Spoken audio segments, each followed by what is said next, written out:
simula bata pa lang ako parang namulat na ako sa ukay culture kasi gigising kami na maaga niyan, mga siguro 5 or 6 a.m. Merong malapit dun sa amin na ukay-ukay. So, pag nagpunta siya doon, automatic meron akong laruan. Pipila siya doon mga 5 or 6, tapos bili siya ng damit niya or pantalon na pampasok, ganyan.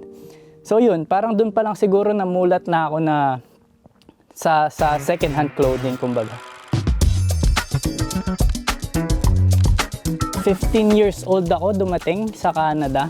Sa mga kaibigan ko na nandito, parang na-impluwensyahan ako.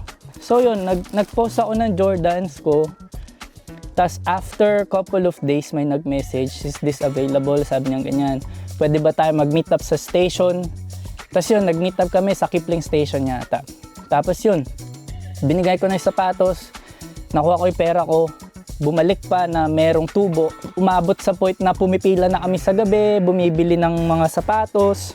Kung naka-secure ka ng pair, panigurado, triple yung pera mo or 4 times, ganyan. So yun, doon nagsimula yung curiosity ko na hindi ka lang bumibili ng sapatos para sa pansarili mo. Pwede kang bumili ng sapatos as an investment.